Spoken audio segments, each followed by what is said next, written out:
Muy buenos días a nuestra comunidad del Nuevo Colombia. Agradecemos que nos acompañen en esta oportunidad dentro del ciclo de empresarios y líderes sociales para el Nuevo Colombia. Hoy tenemos a una gran invitada, la doctora Miriam Ochoa Piedradita, decana de la Facultad de Ciencias de Educación de la Universidad Externado. Doctora, muy buenos días, ¿cómo está? Bien, muchísimas gracias por esta oportunidad de compartir con ustedes las experiencias en el ámbito de la educación.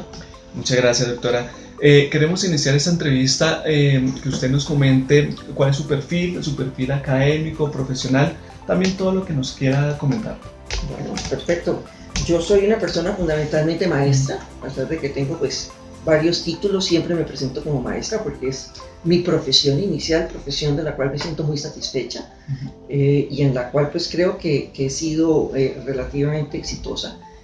Decana de la Facultad de Educación en el Senado durante 23 años, una facultad que se ha orientado sobre todo a los posgrados, dentro de un enfoque muy especial de atraer personas de otras disciplinas para que se engolosinen con la educación y puedan ser buenos maestros. Obviamente también tenemos el enfoque de apoyar a los maestros en su desarrollo profesional para que cada vez sean mejores maestros. No nos interesa a nivel de la formación de los maestros que se vuelvan grandes investigadores por ahora, aunque sí deben investigar en su profesión para poder cada vez ser mejores, pero nos interesa sobre todo influenciar en la calidad de la enseñanza. Ese es nuestro objetivo central, cómo ser mejor maestro. En el país, lamentablemente, en los últimos años ha habido una tendencia a exaltar de manera desbordada a los doctores, cuando los doctores no están siendo formados para ser maestros. Los doctores son formados para ser investigadores y sin embargo, frente a la ausencia de fondos para la investigación, acaban siendo maestros y en muchos casos maestros regulares porque su formación es para investigar, no para la docencia. Entonces a nosotros en la Facultad de Educación obviamente que nos interesa la investigación, obviamente que nos interesa tener doctores, es de lógica, pero pienso que nuestro enfoque central está en cómo hacer que los maestros cada vez sean mejores y que el maestro se concentre en su rol fundamental, el aprendizaje de los estudiantes.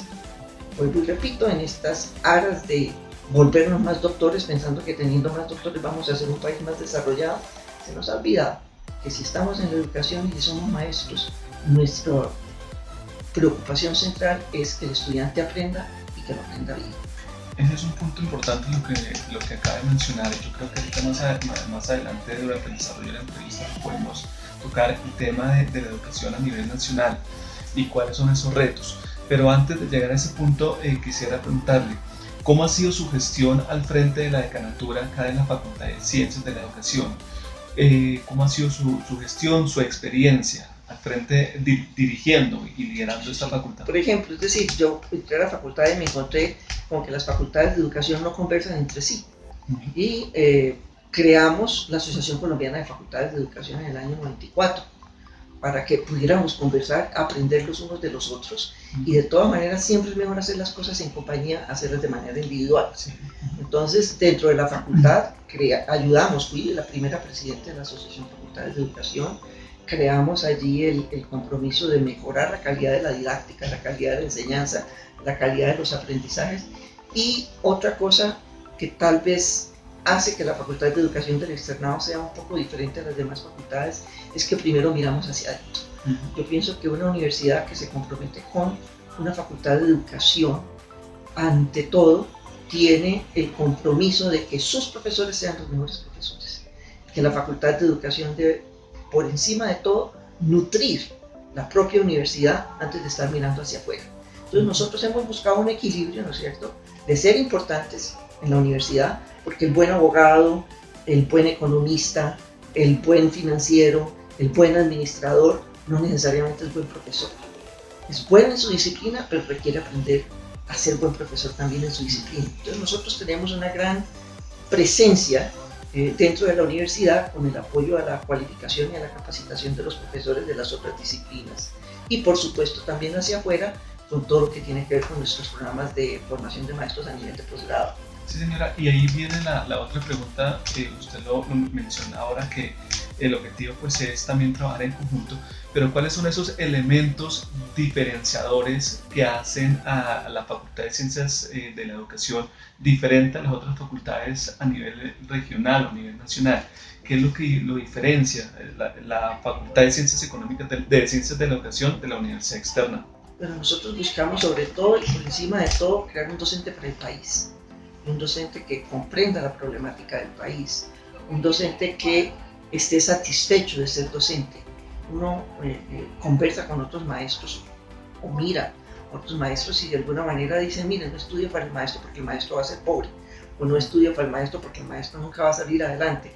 Nosotros, nuestros docentes, la gente que se gradúa de esta facultad, es gente que está orgullosa de ser maestro, ¿verdad? Y que al estar orgullosa de ser maestro ejerce su profesión con mucha satisfacción. Yo pienso que cuando uno no trabaja en lo que le gusta, le va mal. Y nosotros tratamos de que el estudiante que ingresa al externado sea un estudiante que esté comprometido con el desarrollo del país, que esté comprometido con la convivencia, que esté comprometido con el ejercicio de la educación para la libertad, que es el eslogan, llamémoslo así, del externado. Y salen muy contentos, ¿no es cierto? Y salen muy orgullosos de ser externadistas, incluso muchos de ellos viniendo de otras instituciones se declaran más externadistas que de la institución donde hicieron su pregrado. Donde comenzaron. Sí. Y lamentablemente lo que usted menciona de que se crean unos prejuicios alrededor de la profesión del maestro, la educación como tal. Y acá es donde viene la otra pregunta también.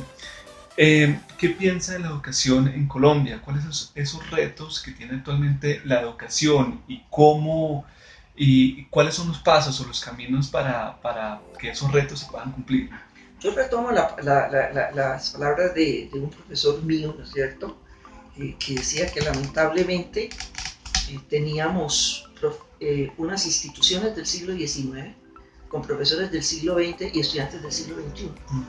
Entonces, ahí como tú ves, hay una ruptura, ¿no? Hay una ruptura total porque pues si yo soy un profesor del siglo XX pero estoy con estudiantes del siglo XXI y en un aula del siglo XIX, pues difícilmente puedo trabajar con los nuevos imaginarios de los muchachos de hoy en día y con todo este montón de cosas que tenemos hoy en día que acompañan, llamémoslo así, la formación del estudiante. El estudiante hoy en día no necesita memorizar porque todo está en Google, lo googlean, todo está en las redes, todo está allí. Tal vez lo más importante sería enseñarle al estudiante a hacer preguntas, enseñarle al estudiante a mirar problemas, enseñársele al estudiante a abordar contextos y no conocimientos aislados. Pero para hacer eso tenemos que formar a los profesores en técnicas diferentes a la memorización y a la repetición, que es lo que desafortunadamente tenemos, ¿no? Un muchacho hoy en día le ponen una tarea y pues las respuestas están en la red. No tiene ni siquiera que sentarse a escribirla porque se la escriben. Entonces tenemos esos retos nuevos, tenemos un imaginario inmenso en conocimientos. Entonces, ¿cómo enseñarle al estudiante a buscar las respuestas a las preguntas que él se hace? Para mí lo fundamental es generar la curiosidad en el estudiante, no darle las respuestas. El muchacho que viene a la universidad, donde uno le entrega todas las respuestas, pues no está aprendiendo nada porque no es un reto.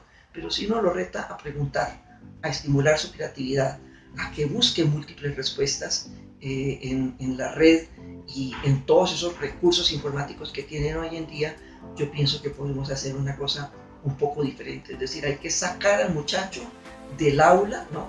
Y meterlo en el mundo globalizado, porque ese es el mundo que tienen hoy en día tanto los millennials como los centennials, ¿no? Los centennials y los millennials son de mucha dinámica, de mucha movilidad y pues los conocimientos hoy en día, si antes se cambiaban y modificaban cada 5 años, yo pienso que los conocimientos hoy en día cada 2 o 3 años son distintos. Es verdad, y la idea actual, el reto es aprender a utilizar esas herramientas que nos ofrecen, herramientas tecnológicas, y también comenzar desde la educación escolar, porque digamos que usted me da ahorita unas serie de soluciones a nivel general, pero ¿cuáles podrían ser esas soluciones a nivel escolar? El profesor tiene que llegar a la conclusión de que no se las sabe todas y que la construcción de conocimiento, que es a lo que se va a la escuela, se hace con el estudiante, no yo. Sí. No yo no soy el centro, yo no soy el centro. soy el facilitador, soy la persona que genera las preguntas, soy la persona que genera las inquietudes y soy la persona que acompaña a ese estudiante en su proceso de indagación. Educar es indagar, indagar para darle respuestas de preguntas que yo mismo tengo frente al mundo. Si uno mira, por ejemplo, las carreras hoy en día, ¿no? Las carreras hoy en día que tienen muchísimo más perspectiva son aquellas que están con las ingenierías, donde hay una gran creatividad, y con la administración de empresas, que es donde están los emprendimientos. A diferencia de los años del siglo XX, ¿no es cierto? La gente quería salir de la universidad y conseguir un trabajo y que ese trabajo le durara para toda la vida y le dieran su pensión. El muchacho hoy en día no piensa en eso. El muchacho hoy en día tiene una gran movilidad, quiere cada 3, 4, 5 meses de pronto cambiar de empleo, no le interesa la estabilidad. Su dogma fundamental es: ¿dónde soy feliz? ¿Dónde soy feliz? No dónde puedo hacer plata. La plata sí es importante, pero es como en un segundo plano. Entonces, ¿cómo lograr conciliar, ¿cierto?, la escuela y la universidad, donde tiene que aprender a responder, a acercarse al mundo del trabajo, ¿no es cierto?, pero al mismo tiempo que ese mundo del trabajo le otorga a él satisfacciones y le permitan ser feliz? Es verdad.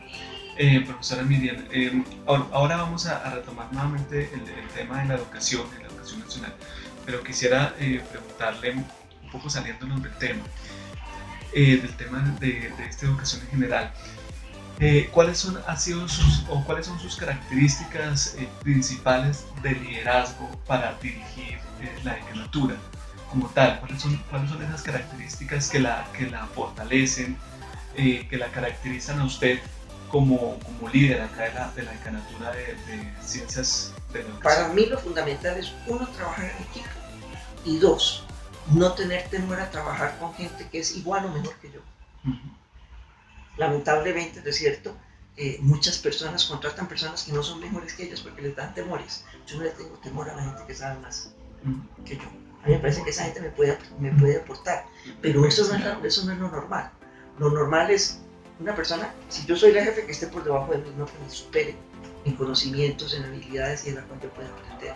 Yo pienso que eso es lo más importante. Para mí es, cualquier persona que entra a la facultad a trabajar conmigo, debo poder aprender algo de esa persona. Acá viene también otro punto y que le quisiéramos hacer. ¿Qué piensa usted de la inclusión profesional de la mujer en el ambiente educativo? Bueno, lideramos, ¿no? Pues es decir, es una profesión donde más la mayoría somos mujeres, pero eso me parece que es una oportunidad que se ha vuelto en un problema, porque pienso que las mujeres somos las que debemos generar las inquietudes, ¿no?, y no generar el status quo, llamémoslo así, ¿no? Entonces, yo pienso que las mujeres cada día más estamos ganando espacios. Todavía hay mucho machismo, ¿no es cierto? Todavía hay mucha segregación de la mujer, pero yo digo que eso paulatinamente vamos ganando los espacios. Nos vamos ganando los espacios en términos de oportunidades laborales, en términos de retribución económica, y en la medida en que podamos ir ocupando espacios de formulación de política, pues iremos también creando nuevas oportunidades para nuestras mujeres. Es verdad. Profesora Miriam, coméntame un poco sobre la Facultad de Educación acá. ¿Por qué estudiar acá? ¿Por qué la gente que nos está viendo, que nos verá en un futuro, por qué estudiar acá en la facultad? Yo pienso que cada vez es más importante mirar la educación como la posibilidad que tiene el país de desarrollarse. Mire, estamos en un momento donde los estudiantes se están pronunciando, están pidiendo más dinero para la educación y tienen toda la razón. Y lamentablemente el gobierno maquilla, dice: vamos a dar 500.000 millones de pesos más, pero es que es para toda la educación. Vamos a darle el año entrante más, pero es para toda la educación, no es para la educación superior. Colombia, a diferencia de otros países, y dicen, es decir, se llenan ahora la boca, es el presupuesto más grande en educación que vamos a tener. Llevamos 8 años creciendo el presupuesto de educación. Esto no es de este gobierno. Que hayan puesto 500.000 pesos más, 500.000 millones de pesos más, no es lo importante. Miremos la participación en el gasto de la educación en el país. países como Estados Unidos, países como Inglaterra, países como Francia, países como Chile, hablemos entonces de Singapur, es el 18% del presupuesto. Aquí es el 4% del presupuesto. Por más de que digan que es el más alto, es el 4%. Y cuando salen y dicen es que es el presupuesto más alto en educación, están hablando de la educación total. Si miran el presupuesto que se gasta en educación superior, es de los más bajitos del mundo. Pero como todo lo maquillan. Entonces, pues ese es parte del problema. Y parte del problema también es que si uno mira, por ejemplo, de las carreras que quieren los muchachos estudiar, los muchachos no quieren estudiar educación, quieren estudiar carreras que les den un poco más de dinero, un poco más de visibilidad, posibilidades de emprendimiento, y no les interesa la educación porque lamentablemente la educación dentro de los colegios mismos, los orientadores se encargan de decirle al muchacho que no estudie educación porque ellos no están satisfechos con su propia profesión. Entonces son cosas que hay que empezar a trabajar de cómo mejorar los imaginarios para que tengamos las mejores profesionales trabajando en la educación para que ellos a su vez mejoren la calidad de lo que ofrecemos. Exactamente. Profesora Miriam, muchas gracias por acompañarnos en este espacio. Quisiera hacerle dos últimas preguntas. Para usted, ¿están bien formados los docentes en Colombia? Se ha mejorado mucho, ¿no? Si uno mira a los docentes de los años 60 y 70, eran docentes que eran repetidores. Yo pienso que a partir de los años 90, con el movimiento que se hizo, ¿no es cierto?, el movimiento pedagógico que se hizo en los años 90 para darle al maestro carácter de profesional. Sí. Antes no éramos profesionales, éramos instructores. Se ha ido mejorando esto. Aparte de eso, pues ya somos profesionales, ya podemos sacar maestrías, ya podemos tener doctorados, ya podemos ser emprendedores. Y yo sí pienso que la educación hoy en día ha mejorado muchísimo, ¿no es cierto? Siempre debe mejorar más. Todas las profesiones cada vez debe haber una constante dinámica, constante innovación. Pero si yo miro el maestro de los años 70 versus el maestro de los años del 2010, yo sí pienso que el maestro de hoy en día es mucho más calificado, mucho más preparado y tiene muchísimas más herramientas y más compromiso con la calidad de lo que está haciendo en su profesión. Sí. Y un mensaje final que le quiera hacer llegar a los jóvenes, a los padres, a la gente del Nodo Colombia y a las mujeres también. A las mujeres y a los padres, respetemos a nuestros maestros, ¿no es cierto? Creamos que ellos nos están ayudando a ser mejores ciudadanos. ¿Ya? Y nosotros a la vez, cuando lleguemos a ocupar puestos altos, no seamos como muchos políticos que se les olvida que ellos llegaron ahí de alguna manera porque fueron educados. Profesora Miriam, muchas gracias por acompañarnos en este espacio. Nos gustaría más adelante tenerla nuevamente acá compartiendo sus opiniones, sus comentarios, mirando también, contextualizando cómo está la educación actualmente en Colombia y cuáles son esos retos para ir desarrollando y para ir también mejorando. Muchas gracias a ustedes, que tengan un buen día. Muchas gracias a todos ustedes por acompañarnos y nos vemos en una próxima ocasión.